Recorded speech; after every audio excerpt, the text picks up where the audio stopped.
চেষ্টা কৰিম যে যাতে সমস্যাটো সোনকালে সমাধান হয় তাৰ বাবে মই আপোনাৰ চেষ্টা কৰিম।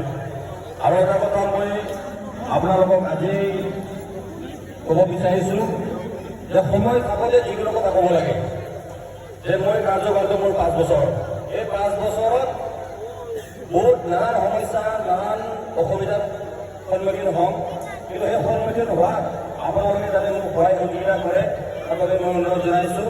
আৰু ক'ৰবাত যদি মোৰ ভুল হৈছে সেইটো 5 বছৰৰ পিছত আপোনালোকে মোক গালি দিব। 5 বছৰ আগত সময় থাকোঁতে আপোনালোকে মোক গালিটো দিব, সময় থাকোঁতে আপোনালোকে মোক পৰামৰ্শটো দিব, তাৰ বাবে মই অনুৰোধ জনাইছোঁ। আৰু সকলোকে এটাই অনুৰোধ যাতে আমি গোৱালপাৰা পশ্চিম সমষ্টিৰ প্ৰতিটো চুকে গ'লে আমি উন্নয়ন কৰিব লাগিব।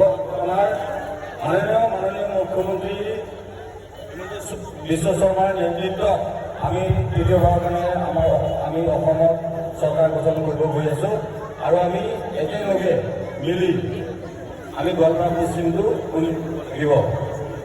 মই ভাবোঁ আপোনালোকৰ যি সহায় সহযোগিতা আপোনালোকৰ যি পৰামৰ্শ এনেদৰে পাই থাকিম বুলি আশা ৰাখিছোঁ। আৰু আমি যিহেতু ভাৰত স্বাধীন হোৱাৰ পিছত আমি পোনপ্ৰথমবাৰৰ বাবে আমি কোনোবা এজন খিলঞ্জীয়া ল'ৰা বা অসমীয়া ল'ৰা এজনে হিন্দু ল'ৰা এজনে আমি বিজয়া হৈছোঁ। তো মই ভাবোঁ যে আপোনালোকৰ বহুত আশা আৰু আকাংক্ষা আছে, সেইটো ময়ো গম পাওঁ। সেই আপোনালোকৰ যি আকাংক্ষা থাকিব সেই আশা আৰু আকাংক্ষাটো মই যিমান পাৰোঁ পূৰণ কৰিব